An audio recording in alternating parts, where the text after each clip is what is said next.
I mean, I've watched these guys attacking. Suddenly these guys appeared from somewhere with sticks. These looked like commandos. And I thought, they're here to defend me because, my life is at threat. So the judge had ordered that I have to be protected. So I thought they'd come to defend me. And I thought, God, looks like there's some terrorist in the room. And then I discovered it was me they were after.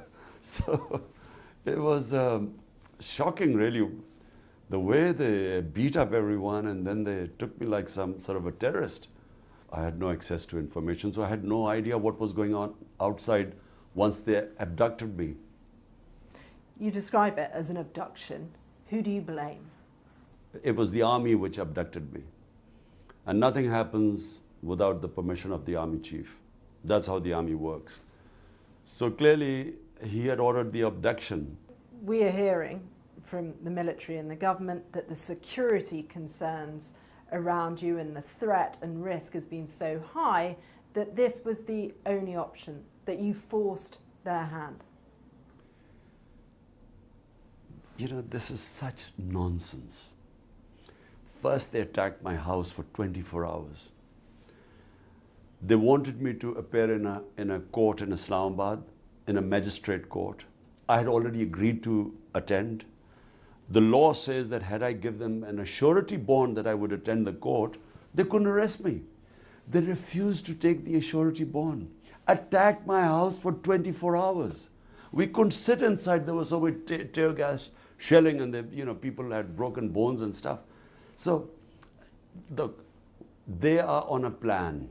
And what is the plan? The plan is they're petrified of elections. The gap between us and all the other parties is so huge now that they're petrified that they will be wiped out. So they have decided that the only way they'll allow elections is if I'm inside jail or killed. There are been two attempts on me. And most of my senior leadership should be jailed too. This is what they've done. They've used this to put the entire leadership of PTI in jail.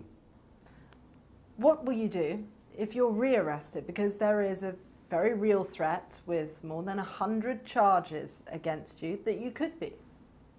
Well, on the last count, it was 148. So I'm reaching my century and a half.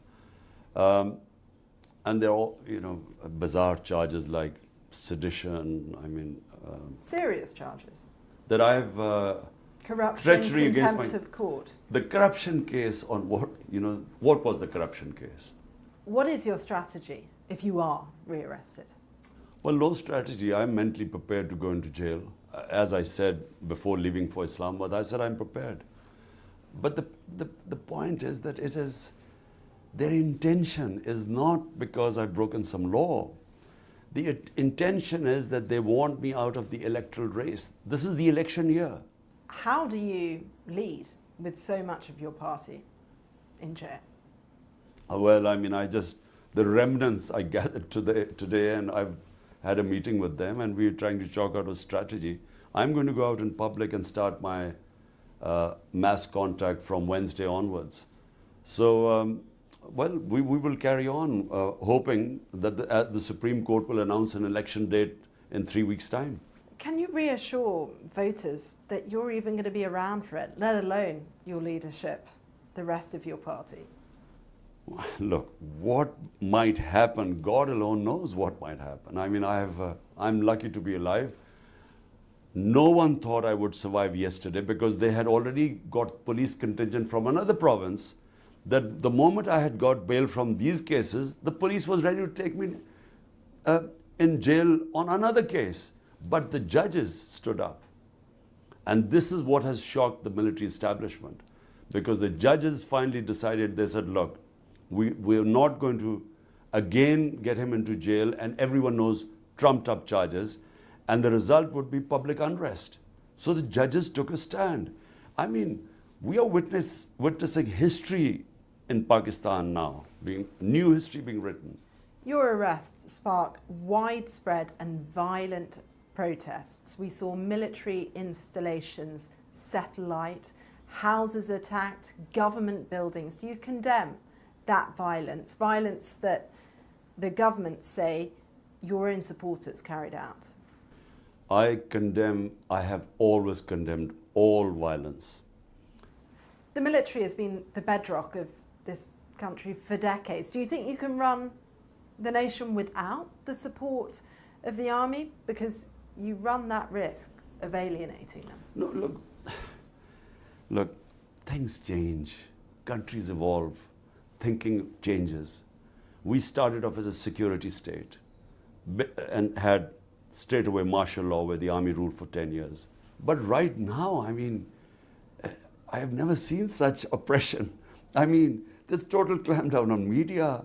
I can't appear on live television. If journalists have picked up, beaten up, tortured, custodial torture of my senior members, social media activists. It's never happened like this before. This is the same military that helped bring you to power in the first place. It seems like somewhat of an ideological U-turn. Absolutely not. They never brought me into power.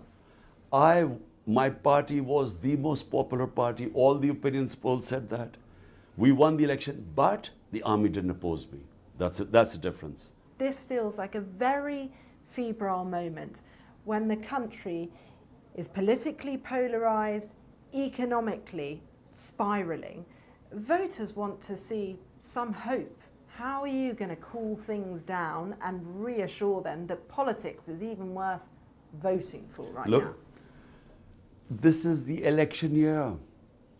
Elections are supposed to be held this year. If you want the solution to Pakistan's problems, they are elections. Hold free and fair elections, let the people decide who they want to give the mandate, and Pakistan will stabilize.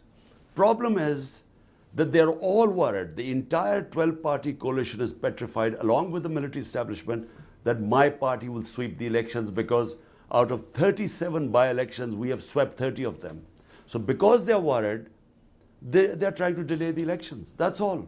So all we want is free and fair elections. Do you have faith in the judiciary? And where do you think democracy in Pakistan is right now? Well, the democracy in Pakistan has never taken such a battering as it has right now. I mean, all our fundamental rights are violated. This sort of thing has never happened. No political figure has ever had 150 cases and then his house raided. Once they attacked for 24 hours, then when I was away, they threw an armored car, they broke through my door, raided my house. My wife was all alone by herself. It's never happened before. So democracy is an all-time low. The only hope we have is the judiciary.